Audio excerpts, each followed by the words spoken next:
Hi boys, welcome back to the channel YouTube. I'm Navy Dad, but this ain't Rustin Bolt's Garage. For this week's episode, I thought I'd do something a little bit different since we are on the beautiful powdery sand beaches of Cancun, Mexico.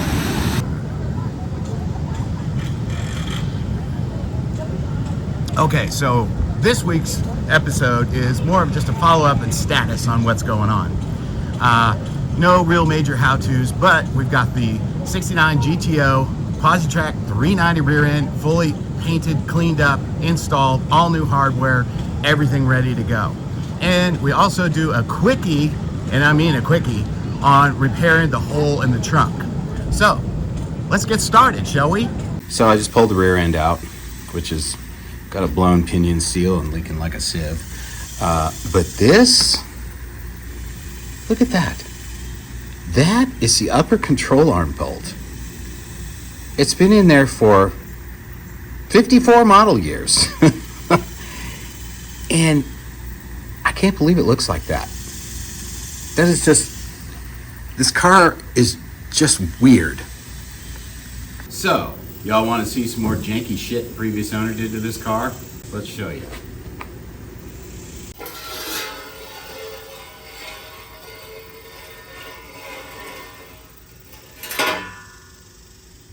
Really? Kind of looks like a snake. Well, hopefully I can make this 1969 GTO 390 Positrack rear end look a little bit better. It's kind of nasty. Clean it up, just throw some chassis paint on it. Okay, so it's cleaning up nicely. Somebody painted the back of it white, who knows why, but check it out. Look at that, black paint's still there, and it has the factory chalk marks still on it, which I didn't blast off, believe it or not. Actually, it's not chalk, I think it's grease pencil. This didn't have very many miles on it. I've been sitting in a barn for years down there in Houston. But anyway, wow, this is cleaning up really nice. So, okay, so here's kind of a before shot as we get this thing cleaned up. Got a lot of the dirt and rust off of it. Now it's time to finish these. Those are good. And get them painted.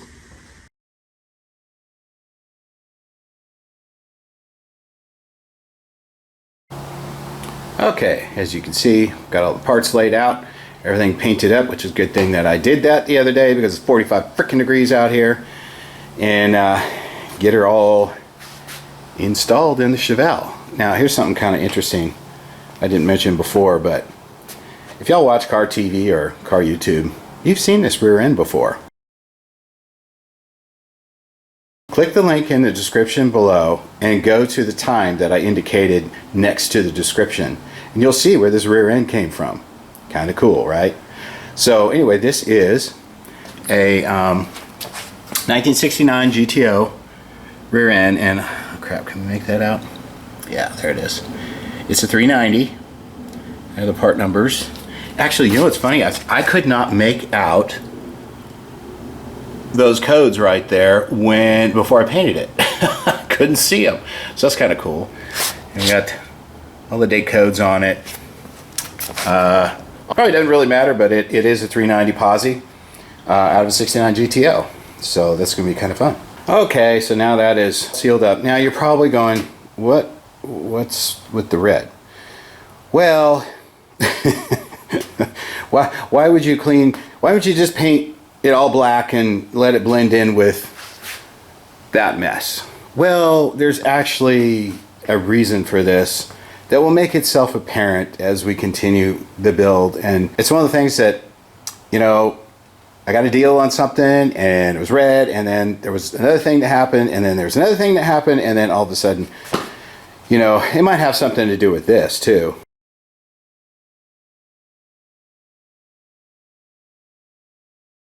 Well, I've only owned one red car in my life. I don't really like red cars, but I like red accents on cars. I don't know why.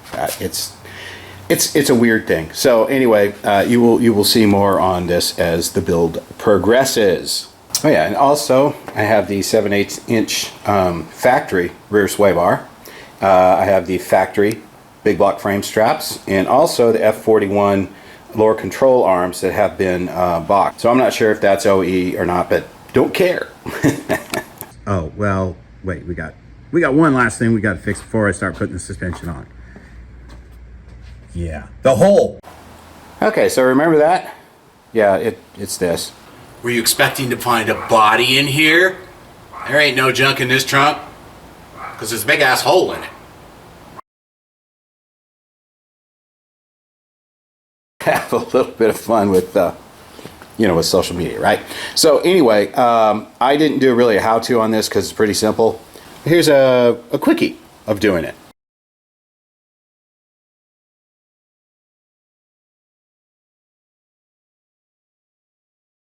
Okay, so yeah, I just bought that panel from Jags. Here, the link is below, and here's a picture of what it looks like. And all I did is actually cut this piece off. Yeah, it's pop riveted. But as you can see, all the repairs that were done years and years ago, same thing. So what I'm going to do is, there's a couple of little holes here, there's one up there and there's one back here that I'll repair later. But I wanted to get this done and out of the way before I get the rear end back in, and of course then the fuel tank. And then when this is all done, I'll clean this all up, and I'll probably just trunk splatter paint and then throw some carpet over it, and I'll be just fine. I just want to make sure it's sealed well enough that there couldn't be any possible exhaust leaks coming into the trunk and getting into the cabin. Well, here goes the balancing act. I'm not going to film this part because it might be disturbing for some people. Like I could get crushed. Well, that was a little on the sketchy, scary side, but fortunately, there's a big round thing that on the top of this jack that the pumpkin sits in perfectly. So now I just got to tighten everything up: springs, shocks, sway bar. And again, these are fully boxed F41 lower control arms and boxed upper control arms, and that right there is a factory big block frame strap, because it's gonna have a big block in it. Okay, so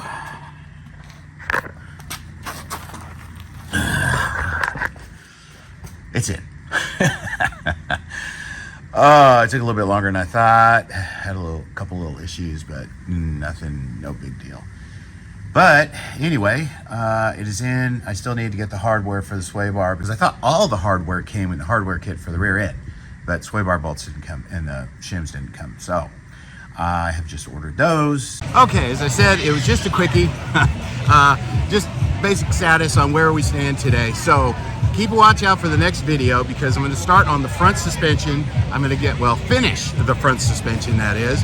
Get the coilovers all installed, and then the one you're really going to want to tag, hit the bell, and all that kind of stuff is the disc brake conversion. 4-wheel disc brakes with basically junkyard parts, and just a couple of parts you can buy from vendors on eBay very inexpensively. Other than that, you'll be able to install 4-wheel disc brake system from junkyard parts from any LS1 F body Camaro or Firebird. That's 98 to 02.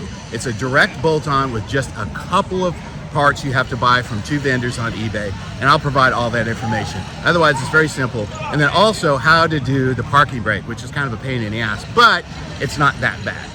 So y'all like, tag, share, follow, hit the bell and everything for that episode, because you'll be able to do that on any GM A-Body 64 to 72 and all of its brethren.